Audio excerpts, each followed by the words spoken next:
Piper, if anyone... Hey!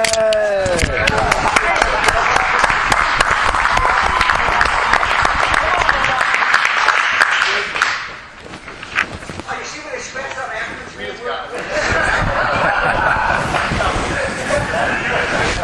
know, you're dating yourself. Yeah, I know. Probably don't have to stand up and we'll get a picture here for the, Another one? for the newsletter. Hey, quiet over there, kid. A return. Yeah. Okay, here we go. It's a return. Return picture. Let's do one of these to make it look I don't know. The bathroom is back You know, they got enough for my pictures. They got enough for my pictures. They don't That's better. They got no. So I guess the correct phrase here is welcome back, Craig. Oh, thank you. Okay.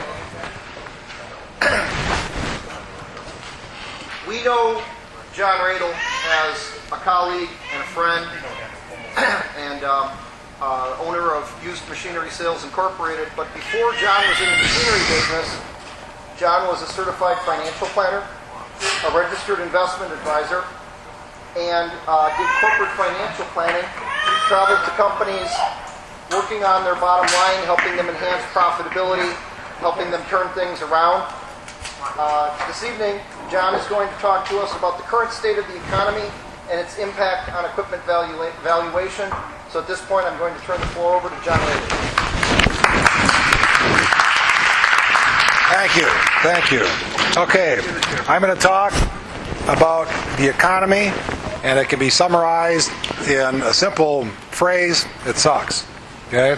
Then I'm going to talk about our machinery business, and it can be summarized in a simple phrase: it sucks. Okay?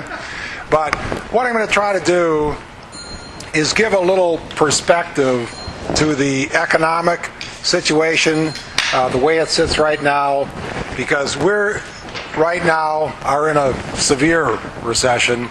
It's like the story about the one guy's talking to his buddy, and he says this recession is worse than a divorce. I lost half my money and still have my wife.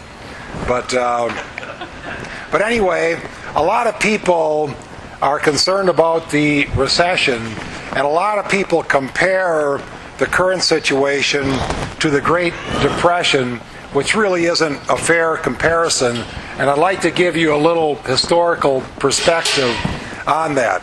Right now, we're in a situation of oversupply, low demand, the banks are locked up, and we're probably halfway through a long cycle here. It's going to take some time to go through, and most bear markets have false optimistic performance like we're going through right now in the stock market. But from a fundamental standpoint, we're not out of this. So let's talk a little bit, and what I'd like to do is just do some comparisons and give you a historical perspective, bringing you up to where we are now. And it's kind of interesting because the real downturn started in 2007. Then we had some legislation which exacerbated the situation. Then in September of last year, exactly on September 18th at 9:30 in the morning, the whole system imploded. Now, what happened? Let's talk a little bit about the Great Depression because it comes up in conversations today. During the Great Depression, in 1933, the stock market went down to 34 points. Unemployment was 25%, and that didn't count the female population. Okay? During that period of time, we had a gold-based currency that your money supply, how much money you could have in the marketplace, was dependent upon how much gold you had in Fort Knox. Now, it's kind of interesting because if they had stayed on that rigidity, if you took all the gold that was ever mined in the world at $1,000 an ounce, it would currently be about $13 trillion. Okay? Our deficit right now as a country is $11 trillion. So it was rigid. It was a different situation, and the stock market went down to 34 points. Then from 1933 to 1965, a 32-year period, the stock market went from 34 points to 1,000, a 27-fold increase. During that period of time, you weathered World War II, the Korean War, Kennedy assassination, Martin Luther King assassination, the space race with the Russian Sputnik, Vietnam War, and it prospered because of extreme demand, which we don't have now. Right now we have an oversupply. But during that period of time, we went off the gold standard through the Bretton Woods conference in the 1930s, and with FDR's oversight, we adopted a Keynesian theory of economics from John Maynard Keynes, which gave you a freely floating currency, didn't have to be tied to the gold standard. You could manipulate the money supply. And during that period of time, of course, there were the TVA and all the government programs similar to what we're experiencing right now. Then, from 1965 to 1982, the stock market, which is a harbinger of economic activity, went from 1,000 to 500, languished between 500 and 800, and then in 1982 came back to 1,000.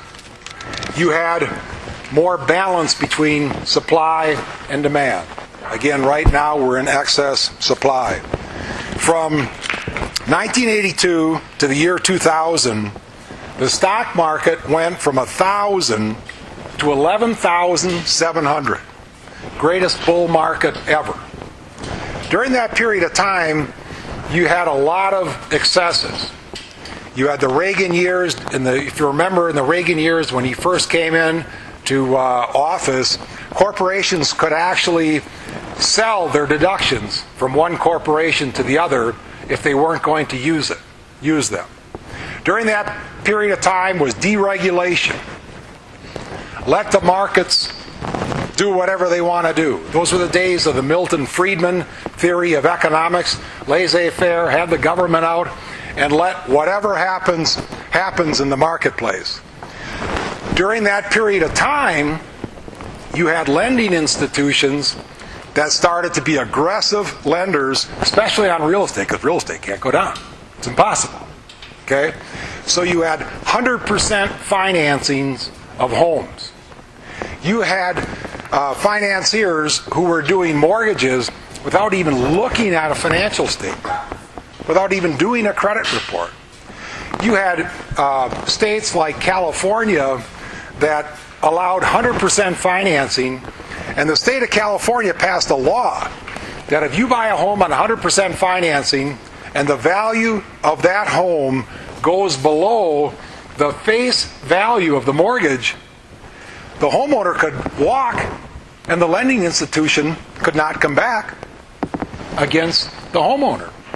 You had hedge funds just speculated in the market, trying to drive a stock up or down. You had a lot of short selling.